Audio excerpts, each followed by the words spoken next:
उच्चारण की विशेष अशुद्धियाँ और उनका निदान। हिंदी भाषा में शब्दोच्चारण का बड़ा महत्व है। उच्चारण के द्वारा ही हम भाषा पर अधिकार प्राप्त करते हैं। सामान्यतया यह देखा गया है कि जो विद्यार्थी शुद्ध बोल नहीं सकता वह शुद्ध भाषा लिख भी नहीं सकता। हम पढ़े लिखे लोग भी बहुत सी ध्वनियों का सही उच्चारण नहीं कर पाते क्योंकि हम घरेलू बोली बोलने के आदी हैं और उसका प्रभाव हमारी ध्वनियों पर पड़ा है। जैसे श, श को स, तालव्य श, मूर्धन्य स को हम दंत स बोल देते हैं, य को ज, व को ब और अक्ष को छ बोलते हैं।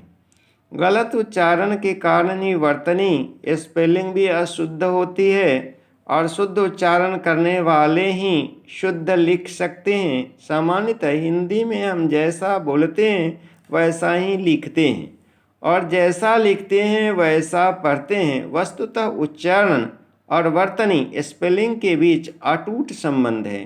नीचे हम उदाहरण संबंधी कुछ अशुद्धियों की चर्चा करते हुए उनके शुद्ध रूपों पर प्रकाश भी डालेंगे। एक, ह्रस्व दीर्घ स्वर। मात्रा की दृष्टि से स्वर के दो प्रकार हैं, ह्रस्व छोटे और दीर्घ बड़े। अ, ई, उ, री ह्रस्व हैं और आ, ई, उ, ए, ऐ, ओ और दीर्घ हैं। ह्रस्व स्वरों के उच्चारण में कम स्वयंमय लगता है पर दीर्घ स्वरों के उच्चारण में अधिक। उच्चारण में ह्रस्व दीर्घ का ध्यान रखना जरूरी है। यदि हम ह्रस्व को दीर्घ और दीर्घ को ह्रस्व बोलेंगे तो शब्द का अर्थ ही बदल जाएगा। नीचे हम कुछ स्वरों के जोड़े दे रहे हैं जिनमें ह्रस्वता और दीर्घता के कारण अर्थ में बड़ा भेद पड़ गया है। इन शब्दों के उच्चारण का अभ्यास आवश्यक है। ओ, आ, ई, उ, अब, आब, किल, कील, सुक, शुक, कल, काल, चीर, चीर, सूर, सूर, खल, खाल, चिता, चीता, सूत, सूत, नर, नार, तरी, तरी, बुरा, बुरा। निम्नांकित शब्दों में आ की मात्रा होती है। आकार, आकाश, आगामी, आचार, आवश्यकता, आहार, जामाता, नारायण, भागीरथी, भागवत, महात्मा, रामायण, व्यवहारिक, साम्राज्य, सांसारिक, साप्ताहिक। निम्नलिखित शब्दों में ई की मात्रा है। अनिष्ट, अवनति, अभिनेता, आमिष, कठिनाई, किशमिश, किशोर, कालिदास, गिरिधर, गिलट, गिरगिट, घिराव, चिंतामणि, चिकना, निवासी, परिश्रम, परिषद, मिलन, महिमा, रचिता, सिद्ध। निम्नलिखित शब्दों में ई की मात्रा है। आगामी, अधीन, चार दीवारी, गोपनीय, गृहस्थी, परीक्षण, श्रीमती, परीक्षा, प्रदर्शनी, भीष्म, संग्रहित, शतावधि, शुद्धिकरण, माननीय, सर्वजनीन, पत्नी। निम्नलिखित शब्दों में ऊ की मात्रा है। पशु, प्रभु, मनु, वस्तु, वायु, मधु, मृत्यु, समुद्र, बिंदु, सेतु, हेतु। निम्नलिखित शब्दों में ऊ की मात्रा है। आंसू, उल्लू, काजू, कूच, कूट, कूल, खून, खूसट, गूदा, गूलर, घूस, चूना, चूर्ण, चूल, छूट, झाड़ू, तूफान, तूल, दूषण, भूषण, नींबू, बाबू, बहू, मूत्र, मूर्ख, मूल, मूली, लट्टू, सूफी, सूबा, सूर, हुक, हुबहू। दो, ऐ का उच्चारण ऐ और कहीं कहीं अय यानी ए और ए के बीच का होता है। कुछ उदाहरण लीजिए। ऐनक, अय्यास, ऐश्वर्य, गैन, सैर, चैन, वैभव, जैसा, बैठक, मेला। 3, औ का उच्चारण कुछ औ और कहीं ओ के समान अर्थात ओ और औ के बीच का होता है। कुछ उदाहरण देखिए। हौल, सौजन्य, सौत, शौच, लौ, लौह, लौकिक, रौरव, नौकर, तौर, और, यौवन, मौन। 4, ट, ठ, ड और ढ के पहले वाले अनुस्वार का उच्चारण कभी कभी न के समान होता है, जैसे टंटा, अंडा, ठंडा। 5, त, थ, द, ध, र, ल, स और च के पहले वाले अनुस्वार का न के समान उच्चारण होता है, जैसे अंत, पंथ, बंद, वंश, कंस, संसार, संचय, संलाप। 6, प, फ, ब, भ, म और च के पहले वाले अनुस्वार का म के समान उच्चारण होता है, जैसे कंप, दंभ, संवत, समान, नंबर। च, क, ख, ग, घ और ह के पहले वाले अनुस्वार का अंग के समान उच्चारण होगा, जैसे अंक, पंख, अंग, कंघी, सिंह। 8वां, च, छ, ज, झ और म के पहले वाले अनुस्वार का ज्ञ के समान उच्चारण होगा, जैसे पंच, अंजन, संयम, मंझन। हिंदी में ज्ञ का उच्चारण ज्ञ होता है, जैसे आज्ञा, आज्ञा, अज्ञान, ज्ञान, अज्ञान, अज्ञान, यज्ञ, यज्ञ। 10, अनुनासिक या नासिक के स्वर को लिए हुए शब्द में निर्नुनासिक ध्वनि का भी नासिक उच्चारण होता है, जैसे दान, लिखित रूप उच्चारण दान, मान, मान, आम, आम, काम, काम, कान, कान। न के उच्चारण में जिह्वा को वहाँ ले जाना होता है जहाँ ट, ठ बोले जाते हैं।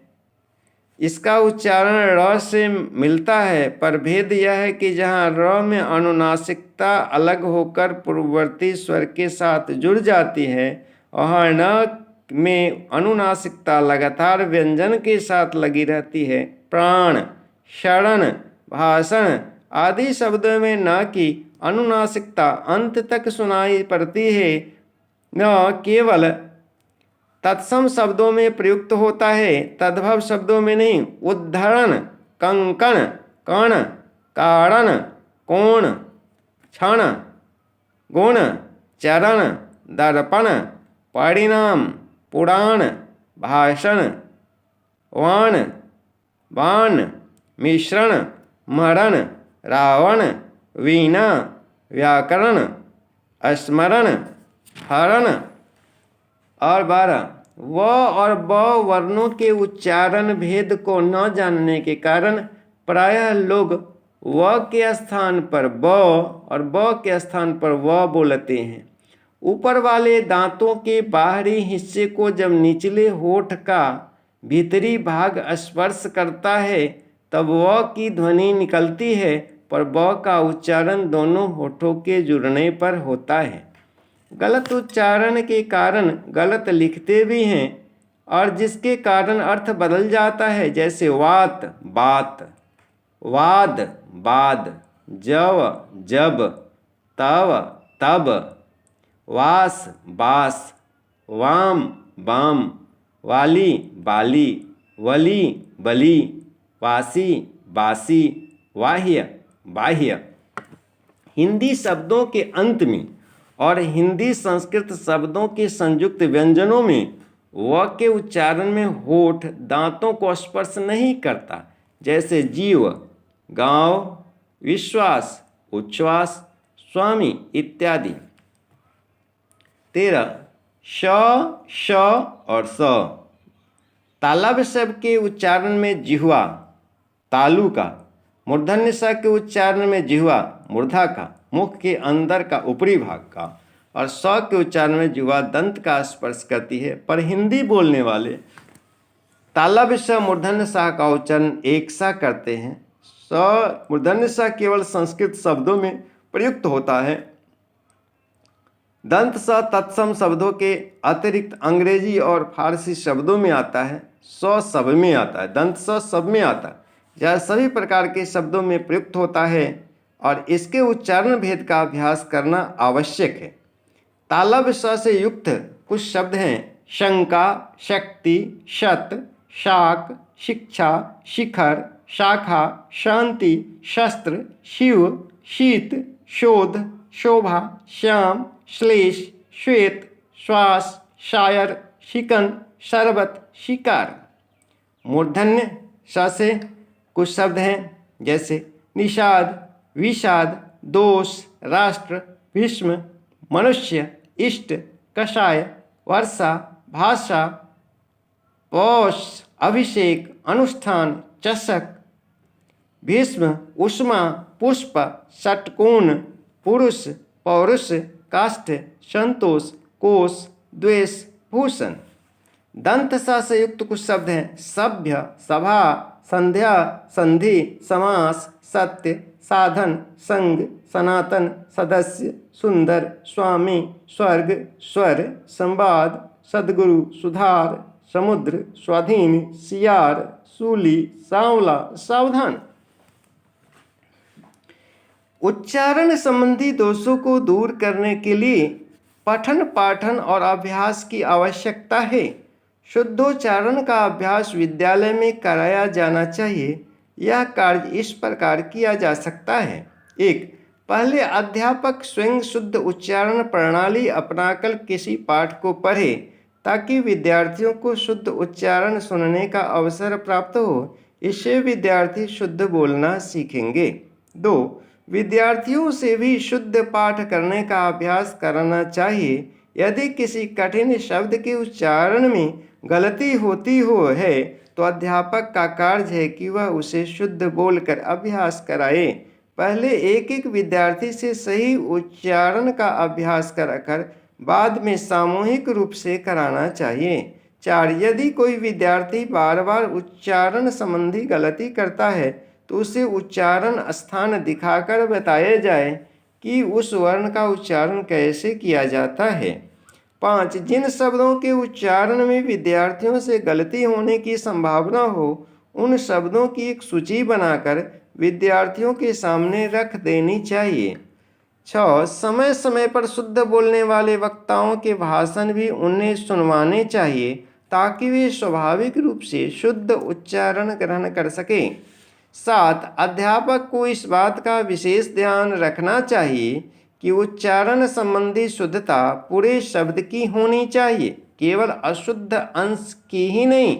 मान लीजिए कोई विद्यार्थी सुशोभित शब्द को सुशोभित कहता है तो केवल सु का उच्चारण न कराकर पूरे शब्द का उच्चारण कराया जाए। धन्यवाद।